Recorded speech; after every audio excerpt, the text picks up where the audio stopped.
Ecco, tutto è pronto per iniziare il lavoro di pavimentazione. La nostra stanza insonorizzata comincerà oggi a prendere forma con la posa del pavimento flottante. Inizierò con la posa della listellatura. Ho preso dei listelli 40x40, 4 cm x 4 cm, gli attrezzi sono tutti pronti. Vediamo un attimino in fondo che ci sono dei telai, sono telai di porte, vecchie porte, e voglio utilizzarli questi telai da mettere poi tutto intorno alla stanza, quindi farò tutto il perimetro, avrò una maggiore solidità per l'appoggio poi di tutti i listelli che andranno a formare le pareti interne. Quindi direi che a questo punto possiamo iniziare i lavori.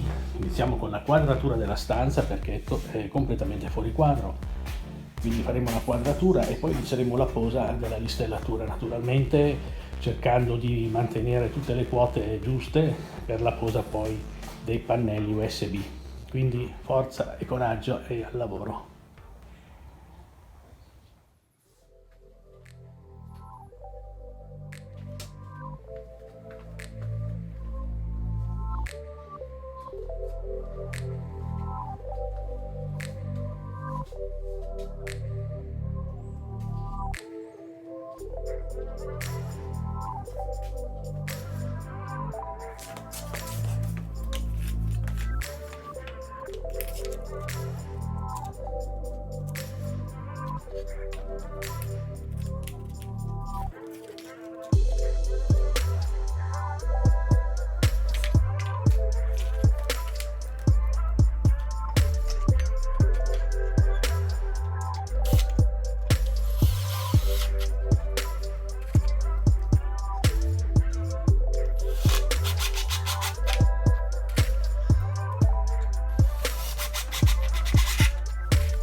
Come avete visto, ho cominciato a posizionare i miei vecchi telai, li sto recuperando tutti uno ad uno, vanno molto bene. Quello che va meno bene è il pavimento, che non è in piano purtroppo, quindi devo spessorare negli angoli, al centro, e cercare di livellare completamente e in maniera perfetta questi telai, che saranno poi la base per la posa della listellatura centrale.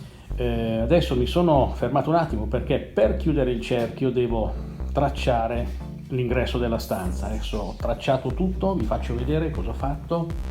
Quindi in questo momento ho una visione ben chiara su come andare avanti con i lavori, perché come vedete qui ci sarà una bella parete in Ytong e anche dall'altra parte uguale. Quindi al centro ci troveremo due porte, la porta principale e poi la porta interna. Quindi quella principale sarà da 90 e quella interna da 80. Sono tutte porte che io naturalmente ho recuperato, perché bisogna anche recuperare qualcosa per cercare di risparmiare qualcosina. Adesso vi faccio vedere un altro particolare interessante. Siccome ci sono le due porte, avrei dovuto fare uno spessore di parete molto grande, tipo 20 cm. In questo caso invece, con una parete da 10 cm di spessore, vado poi a creare questa colonnina.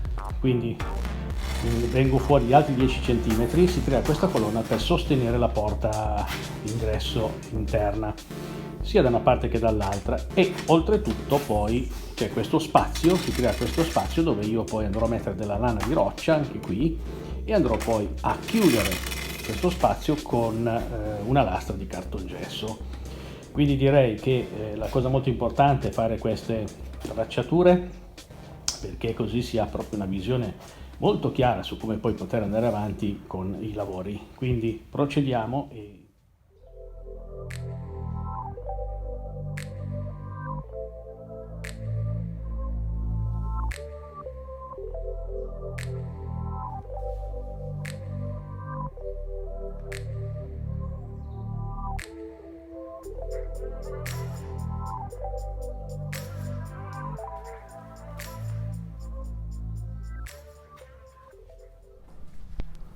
In questo momento ho iniziato a tagliare i piedini, andiamo un po' a vedere. Ne ho già sistemati alcuni proprio nell'angolo, quello con il maggior dislivello del pavimento. Qui siamo arrivati qui addirittura a 5 cm, ho dovuto spessorare 5 cm, quindi come vedete anche in quest'angolo siamo quasi a zero, ma in fondo il pavimento scende e quindi sono costretto a creare questi piedini dove sotto al piedino metto questa spugna ad alta densità da 5 mm, eccola qua, e questa serve anche perché poi una batteria, la gran cassa della batteria acustica potrebbe creare poi della risonanza, quindi è sempre meglio tenere ben isolato il pavimento.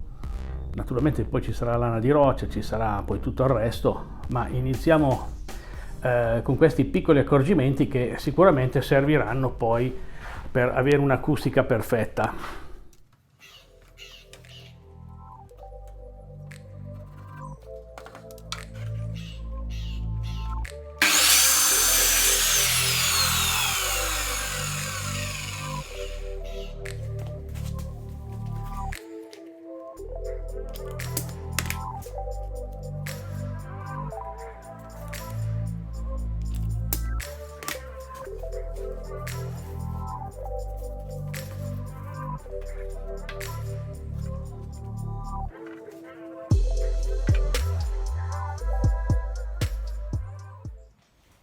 Ok, tutti i piedini sono stati posizionati, adesso i telai sono in bolla perfettamente, adesso andrò a schiumarli in modo tale da bloccare tutta l'intelaiatura che ho messo nella zona perimetrale della stanza, dopodiché passerò alla fase di stellatura interna con la posa della lana di roccia e quindi via.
Terminata la schiumatura, passiamo alla fase successiva che è la posa della listellatura.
Terminata anche la posa della listellatura, andiamo a vedere da vicino il lavoro. Quindi vedete che tutti i listelli hanno dei piedini sotto, servono a mantenere il livello del pavimento perfetto in maniera tale che si possano eseguire le prossime lavorazioni con tutta tranquillità. E adesso andrò a tagliare la lana di roccia, la inserirò dentro in questi quadrotti che si sono formati, dopodiché andrò a posare le lastre di USB e quindi il pavimento poi è pronto per la posa di un laminato o qualsiasi altro rivestimento che possa raggiungere lo scopo finale.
Sistemata anche la lana di roccia, possiamo procedere con la posa dei pannelli.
posato i primi 3 pannelli, misure 2,50 x 125, 12 mm lo spessore. Ho già preparato tutto per poter tagliare gli ultimi pezzi mancanti e quindi a questo punto andiamo avanti con i lavori.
Pavimento flottante finalmente giunto al termine, sono più che soddisfatto, ci sto camminando sopra ed è veramente una sensazione piacevolissima.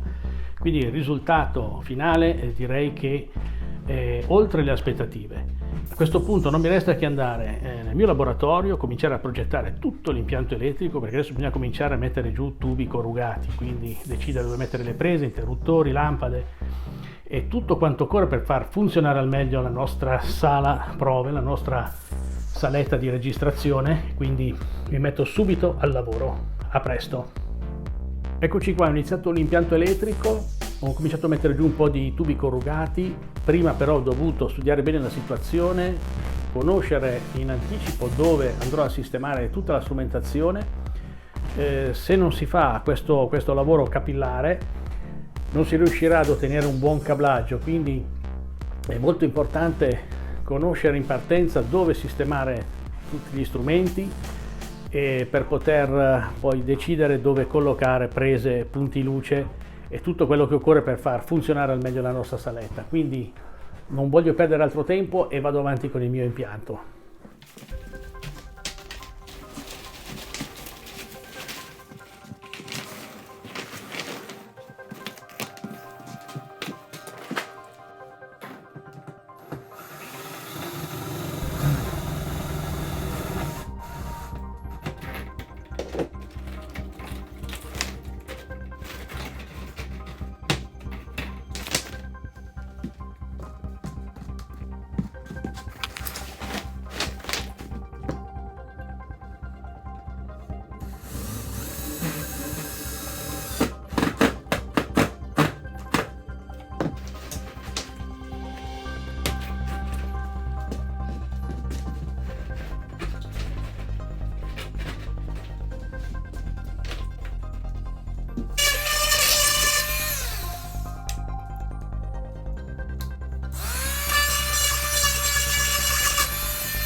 Tutti i tubi corrugati sono stati posati, spero di non aver dimenticato nulla. Vedete che la stanza adesso è completamente piena di tubi, specialmente il soffitto, guardate che roba. E facciamo un resoconto, vi faccio vedere un attimino com'è la situazione in questo momento. Quindi per quanto riguarda il mixer verrà messo qui, alla mia destra, entrando nella stanza, qui nell'angolo. E nell'altro angolo metterò il computer. Al centro della stanza, qui in fondo, ci sarà la mia batteria elettronica in attesa di quella acustica. Le prese, ci sono 3 prese, penso di metterne un'altra poi sia da questo lato che dall'altro, quindi saranno 4 prese per lato della stanza. Ci sarà una presa anche in fondo per la mia batteria elettronica, proprio lì. Invece sopra fisserò il monitor tramite una staffa proprio al centro della stanza, una staffa saliscendi, quindi il monitor si troverà in questa situazione al centro, dopodiché una volta utilizzato verrà poi riposizionato proprio in cima, quindi sopra al soffitto. Questo tubo invece va all'esterno della stanza che andrà ad alimentare poi l'aspiratore. Mentre per quanto riguarda il climatizzatore, lo split verrà poi posizionato sopra la porta una volta che poi verrà creata la parete. Adesso direi che posso iniziare a infilare dentro qualche filo, qualche cavo elettrico, in modo tale che se c'è qualche intoppo posso intervenire, perché dopo, quando ci saranno le pareti, sarà molto difficile poter fare altre modifiche. Quindi avanti con il nostro lavoro.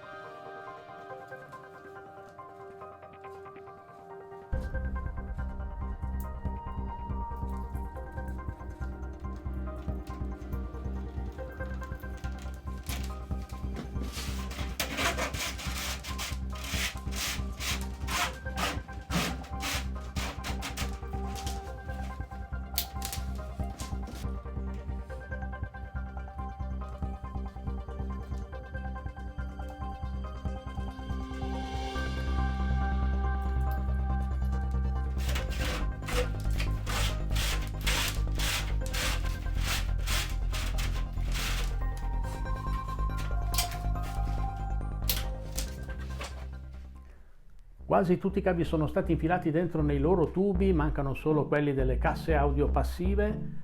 A questo punto posso iniziare la costruzione delle pareti, tutte intorno, ma prima voglio farvi vedere un lavoretto che sto facendo in questo momento. Sto mettendo della guaina avanzata, quindi dei pezzi di guaina larghi 6 cm per 1 metro. Li sto posando appunto tutto lungo il perimetro della stanza. Cosa servirà questa guaina? Servirà a disaccoppiare le pareti dal pavimento. Detto questo, inizio a fissare questa guaina e poi comincerò con la costruzione delle pareti. Quindi sempre avanti tutta con i lavori.